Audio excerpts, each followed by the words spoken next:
வணக்கம். செய்திகள் வாசிப்பது நித்யா. சுட்டெரிக்கும் சூரியனின் வளிமண்டலத்திற்குள் நுழைந்த நாசா விண்கலம். நாசா விண்கலம் ஒன்று சூரியனுக்கு மிக அருகில் நெருங்கிச் சென்று ஒரு புதிய வரலாறு படைக்கும் முயற்சியில் ஈடுபட்டுள்ளது. பார்க்கர் விண்கலம் எனப்படும் அந்த ஆளில்லா விண்கலம் சூரியனின் அதீத வெப்பம் மற்றும் தீவிர கதிர்வீச்சை தாங்கிக் கொண்டு அதன் வெளிப்புற வளிமண்டலத்தில் நுழைந்துள்ளது.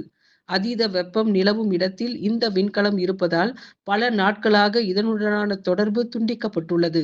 டிசம்பர் 28 அன்று 5 மணிக்கு இந்திய நேரப்படி காலை 10:30 மணி அளவில் இந்த விண்கலத்திலிருந்து சமிக்ஞை கிடைக்கும் என விஞ்ஞானிகள் எதிர்பார்க்கிறார்கள். அதன் பிறகுதான் இது தொடர்ந்து செயல்பாட்டில் உள்ளதா என்று தெரியவரும். சூரியன் எவ்வாறு செயல்படுகிறது என்பதை நன்கு புரிந்து கொள்ள இந்த ஆய்வு உதவும் என்று நம்பப்படுகின்றது. 20ஆம் ஆண்டு சுனாமி நினைவு தினம் அனுசரிப்பு. மெரினாவில் பால் ஊற்றி அஞ்சலி செலுத்தினார் ஆளுநர் RN ரவி.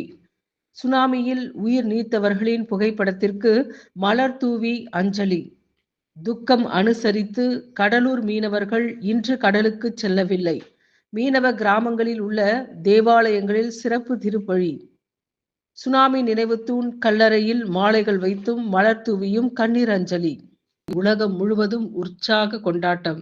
கேக், இனிப்புகளை வழங்கி கிறிஸ்துமஸ் வாழ்த்துக்களை கிறித்தவர்கள் பரிமாறி உற்சாகம் கொண்டனர்.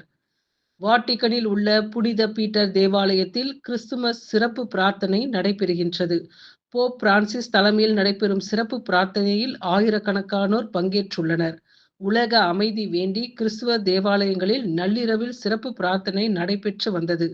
தமிழகம், புதுச்சேரியில் உள்ள கிறிஸ்துவ தேவாலயங்களில் கிறிஸ்துமஸை ஒட்டி சிறப்பு பிரார்த்தனை நடைபெற்றன. கைதான ஞானசேகரன் பற்றிய பின்னணி. அண்ணா பல்கலைக்கழக மாணவி பாலியல் வழக்கில் கைதான ஞானசேகரன் பற்றிய அதிர்ச்சி தகவல்கள் வெளியாகி உள்ளன. பிரியாணி விற்பனை முடிந்ததும் அண்ணா பல்கலைக்கழகம் காட்டு பகுதிக்கு செல்வதை வழக்கமாக கொண்டுள்ளார். வளாகத்தில் தனிமையில் உள்ள காதலர்களை மொபைலில் படம் பிடித்து ஞானசேகரன் மிரட்டி வந்துள்ளார். வீடியோவை காட்டி பல மாணவிகளிடம் பாலியல் சீண்டலில் ஞானசேகரன் ஈடுபட்டு வந்ததாகவும் தகவல் வெளியாகி உள்ளன. 2011ஆம் ஆண்டு அண்ணா பல்கலைக்கழகம் மாணவியிடம் பாலியல் சீண்டலில் ஞானசேகரன் ஈடுபட்டுள்ளார். காவல்துறை கைது செய்திருந்தும் தெரிய வந்துள்ளது. சென்னை அண்ணா பல்கலைக்கழக வளாகத்திற்கு உள்ளேயே மாணவி ஒருவர் பாலியல் வன்கொடுமைக்கு உள்ளாகி இருக்கும் செய்தி மிகுந்த அதிர்ச்சியையும் வேதனையும் அளிக்கின்றது என்று தவேக தலைவர் விஜய் தெரிவித்துள்ளார். மாணவியை பாலியல் வன்கொடுமை செய்தவர் கைது செய்யப்பட்டிருப்பதாக காவல்துறை தரப்பில் தெரிவிக்கப்பட்டிருந்தாலும் அவர் மீது விரைவான சட்ட நடவடிக்கை மேற்கொண்டு உரிய தண்டனை பெற்றுத்தர வேண்டும் என தமிழக அரசை வலியுறுத்துகின்றேன். மேலும் இக்கொடூர குற்றத்தில் வேறு எவரும் ஈடுபட்டிருந்தாலும் அவர்கள் மீதும் உரிய நடவடிக்கை விரைந்து எடுக்கப்பட வேண்டும். ஒவ்வொரு ஆண்டும் ஒதுக்கப்படும் நிர்பயா நிதியை பயன்படுத்தி பெண்களுக்கு பாதுகாப்பு இல்லாத இடங்களை கண்டறிந்து அங்கு ஸ்மார்ட் கம்பங்கள் அமைத்தல், அவசர கால பட்டன்கள், CCTV கேமரா, தொலைபேசி உள்ளிட்ட வசதிகளை ஏற்படுத்துதல், மாநகர பேருந்துகள் அனைத்திலும் பெண்கள் பாதுகாப்பை உறுதி செய்தல், பொது இடங்களில் பெண்களுக்கான கழிப்பறை வசதிகள், பெண்கள் பாதுகாப்பான அவசர கால தொலைபேசி மற்றும் கைபேசி செயலி வசதி உள்ளிட்டவற்றை ஏற்படுத்தி கல்வி நிறுவனங்கள், தனியார் நிறுவனங்கள், பொது இடங்கள் என அனைத்து இடங்களிலும் பெண்களின் பாதுகாப்பை உறுதி செய்ய வேண்டும்.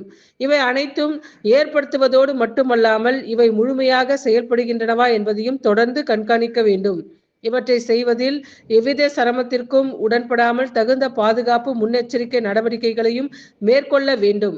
எவ்வித சூழலிலும் பெண்கள் மன வலிமையுடன் தங்களை தாங்களே தற்காத்துக் கொள்வது தொடர்பாக போதிய சட்ட உதவி மற்றும் உளவியல் சார்ந்த விழிப்புணர்வை ஏற்படுத்துவதும் அவசியம். இந்த விழிப்புணர்வை பெண்களுக்கு அவர்கள் கல்வி பயிலும் காலகட்டத்திலேயே அரசு ஏற்படுத்த வேண்டும் எனவும் கேட்டுக்கொள்கின்றேன் என்று தவேக தலைவர் விஜய் தெரிவித்துள்ளார். விமான விபத்தில் 42 பேர் உயிரிழப்பு. கஜகஸ்தானில் விழுந்து நொறுங்கிய விமான விபத்தில் 42 பேர் உயிரிழந்துள்ளனர்.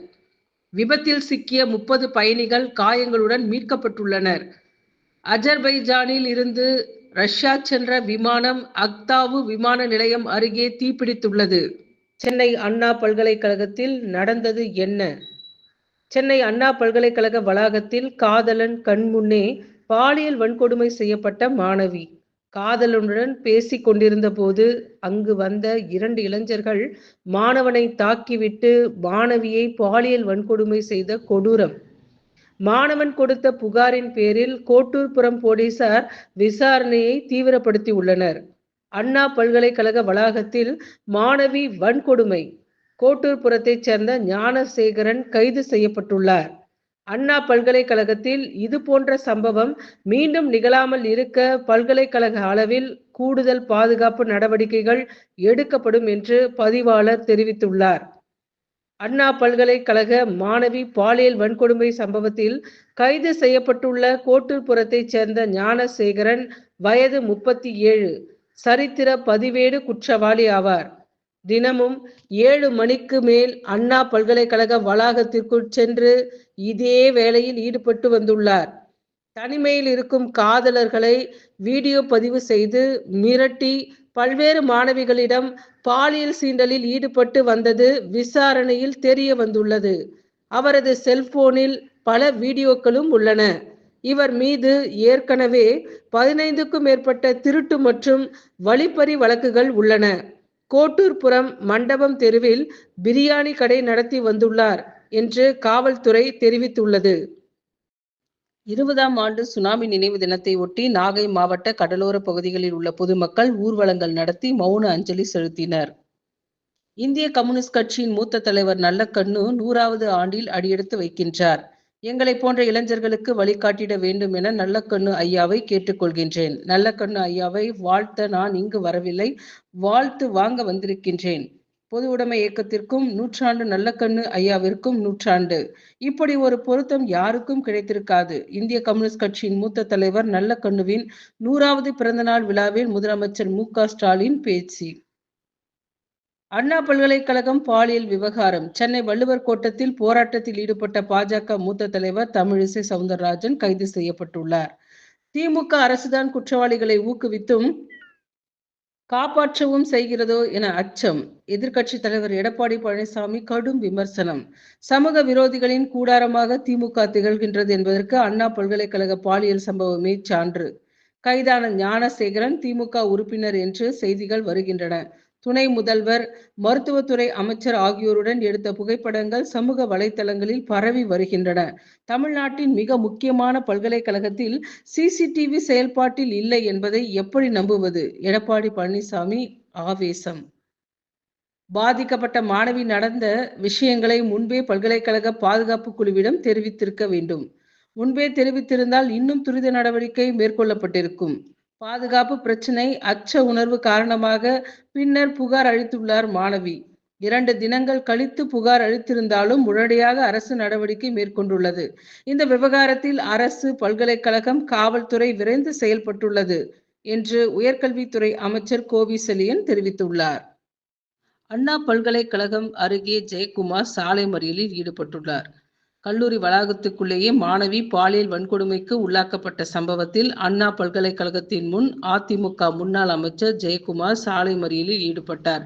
ஜெயக்குமார் தலைமையில் போராட்டத்தில் ஈடுபட முயன்ற அதிமுகவினர் கைது செய்யப்பட்டுள்ளனர்.